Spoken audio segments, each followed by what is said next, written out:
Hey, I hope you're doing well. Now that I'm doing well enough, I wanted to provide a quick health update and answer some of the questions that Jillian and I have received about what my diagnosis was, what has helped, and what are some of the things that have kept us going over the last few years. So with regard to the health update, as of this week, I am, praise God, up to about 150, 151 pounds. So I have 15 pounds to go to my goal weight, but I am up from 108 pounds 3 years ago and up from 120 pounds this past February.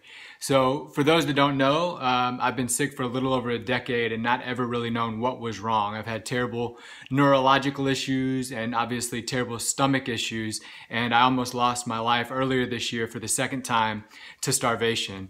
But by the grace of God, we were rushed to UNC Hospital, and they were able to provide me for the first time in it's exactly 13 years an accurate diagnosis. And so I was diagnosed with something called chronic functional abdominal pain syndrome. And so as far as I understand, there was some type of trauma in the past or repeated trauma to my GI tract. And what happened was that even after my stomach had healed, somehow the pain signal had been what they call centralized, which is essentially the pain signal was programmed into my brain so that even once the stomach healed, my body still thought I was in pain. And so I slowly lost basically the ability to eat. And so they put me on a feeding tube, which some of you've probably seen in some of my videos, and they put me on 2 medications, but the primary medication was something called Savella, which blocks the pain signal and enables the pain control centers in my brain, which have actually atrophied, to begin to heal again. And as a result of that, I am eating basically whatever I want. I mean, it really is miraculous. I didn't know if I'd ever even be able to eat again, but I definitely didn't think that I'd be able to eat normally. And for my birthday, to celebrate, we had P.F. Chang's and key lime pie, and I'm making up for lost time eating ice cream every night. So I am very, very, very, very thankful.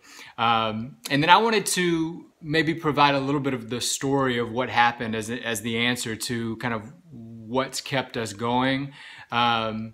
So in February, when I was rushed over, they didn't have a bed ready. And so we were in a hotel waiting for the call that my bed was ready. And there was a moment where my wife and my mom and my sister all left, and my aunt, who was visiting as well. It was just me and my dad in the room. And I had been kind of rapidly declining for months.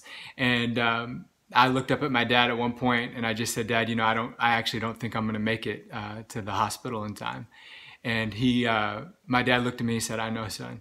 And we both started crying, and we just wept together. My dad prayed, and then he said, you know what, let's just go. And he threw me in the car and we just went on faith, and he flew me over as fast as he could to UNC Hospital. And when we got there, my mom jumped in the driver's side, and he ran in the front door. And he ran in the front door in a panic, just like weeping and desperate, and didn't even know where to go. And this lady grabbed him, and she was precious. She cried with him and hugged him and went and got help. And they pulled some strings, got her director, and they got me a bed. And so we were waiting for, the transport guy came down to get me. And when he came down, his name was Khalil. If you haven't seen any of the things that Jillian posted, and I was so weak at the time I could barely talk. I was trying to stay conscious, and Khalil was singing worship music, and the lyrics to the song were, "If you've tried everything else and everything has failed, try my Jesus."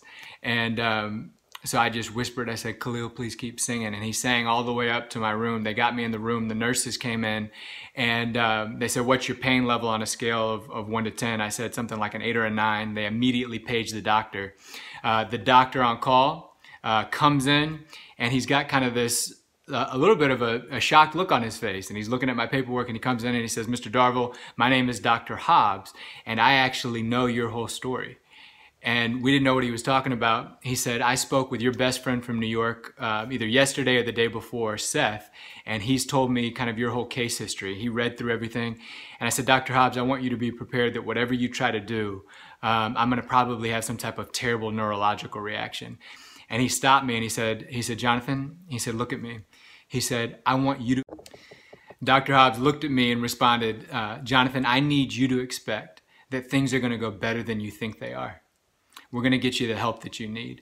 And as you can imagine, my family and I, we were in an utter panic. We were afraid. I was in a ton of pain. And that was exactly what we needed to hear, exactly in the moment that we needed to hear it to kind of calm us down. And he just happened to be, it was pretty remarkable. He happened to be the doctor that was on call that night in that wing of the hospital and already knew my whole story. But it didn't stop there. There was a nurse that took care of me for 4 days who was remarkable. Her name was Flora.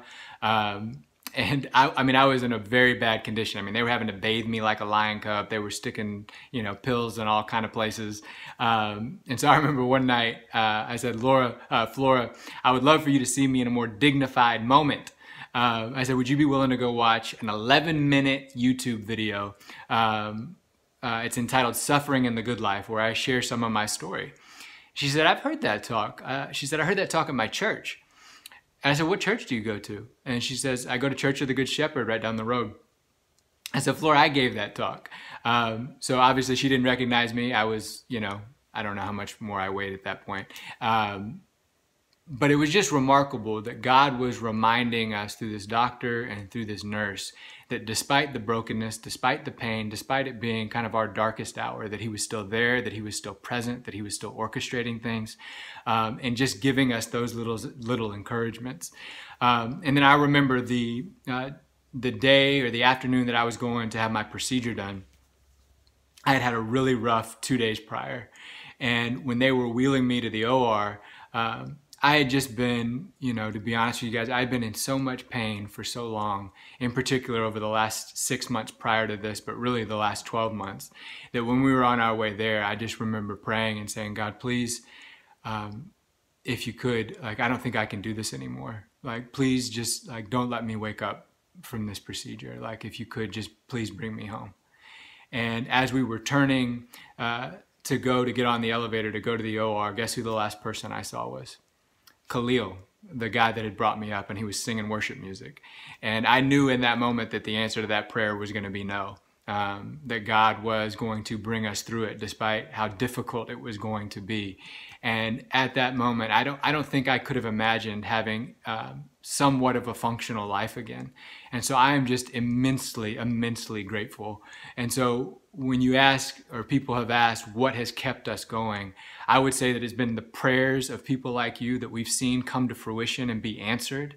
I would say that it's those little reminders like in the hospital that there's no other explanation for something like that other than God reminding us that he's there.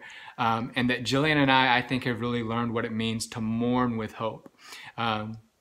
That we live in a broken world and that it hurts and it's okay to enter into that state of grief, but there is a hope that can't be taken away in the midst of your pain that eases it to a degree, because you know that one day, no matter if everything goes wrong, there's going to be a day when everything is made right. That even if the worst happens, there is coming a day when we will be given bodies without expiration dates in a world that is not subject to pain or disease or decay, in a world that's made entirely new. And so that hope, that can ground you in the midst of pain to know that one day, ultimately, everything is going to be okay. And that promise is something that has really grounded us and given us something to look forward to, what the Bible calls the new heavens and the new earth. Jillian loves this song where there's a lyric that says, one day we will feast and weep no more. And so that being a reality can give you a spiritual spine of steel, so to speak. And I think that Jillian has been that for me on numerous occasions. And so we've just learned to trust God no matter what happens, because it's, similar to imagine what the apostles were thinking when they looked at the cross and thought, nothing good can come of this. And 3 days later, Jesus was risen from the dead. He defeated death so that we could all have a hope. So, and even when things were tough, it's kind of like the apostles said to Jesus when some people had abandoned him. He said, are you going to leave too? And they said, where else do we have to go? And I think that's how we've felt. We don't have anywhere else to turn. We don't have anywhere else to go. God is our only hope. And so I guess I would just commend that to you if you're in the midst of a COVID world where, things are tough right now. Anchor your soul in God, and it'll carry you through.